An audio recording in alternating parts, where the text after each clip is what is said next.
warahmatullahi wabarakatuh. Selamat datang di pertemuan kita hari ini. Semoga kita diberikan kesehatan dan kesempatan untuk tetap lebih produktif lagi di rumah. Pada pertemuan hari ini kita akan membahas tentang pendidikan kecakapan hidup, yang lebih spesifiknya lagi yakni tentang membentuk kebiasaan sehat terkait kebersihan diri. Ya, seperti apa sih kebersihan diri itu? Apakah penting untuk memahami kebersihan diri?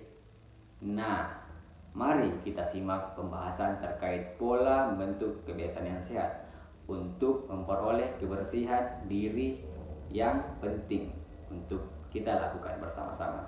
Selanjutnya, ada beberapa aktivitas dan tujuan utama yang ingin dicapai pada pertemuan kali ini.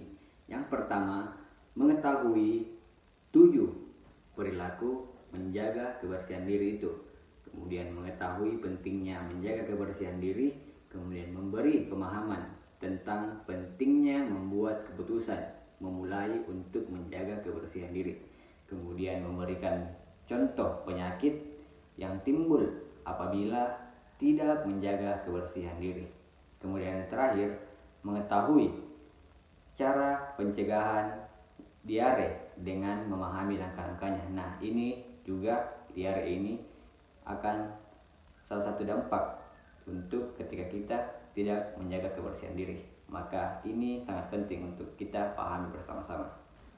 Nah, pada aktivitas pertama yang kita akan lakukan hari ini yakni membahas tentang 7 perilaku penting menjaga kebersihan diri. Nah, sebelum kita mengetahui 7 perilaku itu, kita harus mengetahui dulu apa itu kebersihan diri. Kebersihan diri yang baik adalah mencegah penyakit-penyakit yang disebabkan oleh kuman. Kemudian hal tersebut juga membuat kita merasa lebih percaya diri dan diterima di lingkungan sosial atau orang lain, sehingga hal tersebut dapat menyunjung kita dalam kesuksesan dalam pekerjaan tentunya dan kehidupan lain-lainnya. Nah, ini merupakan hal yang penting untuk sebagai kunci utama kesuksesan, bahwa kita harus menjaga kebersihan diri dari sekarang. Kemudian berikut adalah 7 perilaku penting untuk menjaga kebersihan diri yang benar. Yang pertama adalah cuci tanganmu menggunakan sabun dan air bersih setelah menggunakan jamban atau toilet, sesudah dan sebelum makan, dan setelah berkegiatan di luar. Nah, apalagi kan sekarang lagi marak terjadi virus COVID-19, yakni kita harus lebih menjaga kebersihan diri secara ekstra. Kemudian kedua, menggunakan air yang aman setiap hari. Kemudian mandi sebanyak 2 kali sehari dan menggosok gigi di pagi hari, setelah makan, dan sebelum tidur.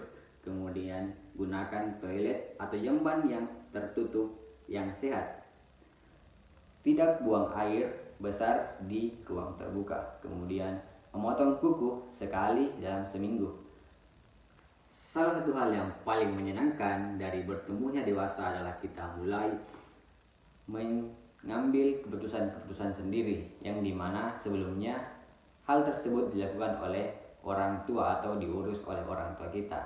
Nah, pada masa inilah kita mulai membentuk kebiasaan-kebiasaan diri dan rutinitas-rutinitas yang akan menunjukkan kita kepada jalan kesuksesan. Dimana jika Anda berpikir tentang seseorang yang paling sukses dalam yang Anda kenal, kemungkinan besar adalah bagian dari kesuksesan mereka adalah hasil dari memiliki atau hasil dalam mengambil keputusan atau kebiasaan serta rutinitas-rutinitas yang baik, termasuk dalam menjaga kebersihan dirinya.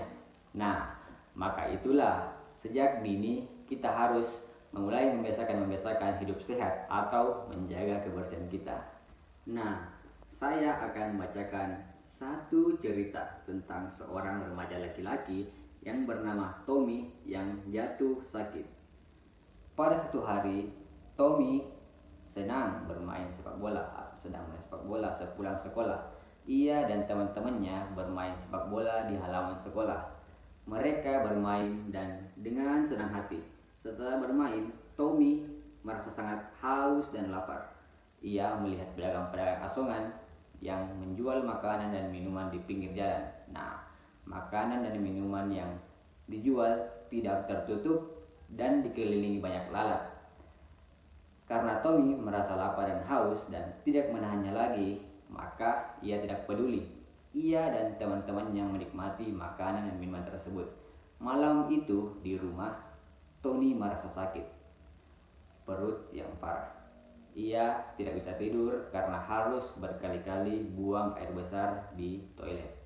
Ia juga muntah-muntah. Saat pagi hari, Tommy merasa kelelahan dan dehidrasi. Dan bapak dan ibunya akhirnya memutuskan untuk membawa Tommy ke rumah sakit dan berkunjung ke dokter. Dan dokter pun mengatakan bahwa Tommy menderita penyakit diare dan menganjurkan untuk memulai kebiasaan hidup sehat mulai dari sekarang. Nah, itulah contoh kasus atau penyakit yang disebabkan karena tidak menjaga kebersihan diri. Maka kita harus memulai membangun untuk menjaga kebersihan diri kita sendiri. Nah, setelah melihat atau mendengarkan peristiwa yang dialami Tony tadi, kita dapat melihat gambaran tentang penyakit diare yang telah Tommy alami, sehingga alur tersebut dapat memberikan kita gambaran tentang bagaimana sih alur dalam penyakit diare dalam tubuh kita itu. Nah, melihat peristiwa tadi, kita dapat mengambil langkah yang tepat untuk Tommy lakukan dan diri kita sendiri lakukan untuk terhindar dari penyakit diare tersebut. Yang pertama adalah pedagang tersebut seharusnya mencuci tangan setelah menggunakan toilet. Kemudian pedagang tersebut seharusnya menggunakan air bersih saat menyiapkan makanannya dan minumannya. Kemudian pedagang tersebut seharusnya menutupi makanan agar lalat tidak menghinggapi dagangannya tersebut. Kemudian Tommy seharusnya tidak membeli makanan dan dari pedagang asongan dengan praktik-praktik yang tidak higienis. Maka berdasarkan keseluruhan materi, sebaiknya kita harus memahami bahwa penting untuk kita memulai kesadaran akan kebersihan diri kita sendiri, sehingga kita mampu menjaga kesehatan dan kebersihan untuk diri kita sendiri, tentunya menyelamatkan agar penyakit-penyakit tidak serta-merta mudah masuk ke dalam tubuh kita. Nah, sekarang saya akan memberikan kalian tantangan terkait bagaimana menjadi pelopor kebersihan diri di seluruh lingkungan kalian dengan memberikan hashtag di media sosial kalian seperti berikut. Nah, itulah tadi hashtag yang telah diberikan oleh saya. Mari kita bersama-sama menyemarakkan dan menyebarkan hashtag tersebut untuk bersama-sama kita mempedulikan kebersihan diri kita dan orang lain melalui hashtag tersebut. Dan jangan lupa upload hashtag tersebut dalam media sosial kalian dengan sebanyak mungkin dan sekeras mungkin serta sebanyak mungkin.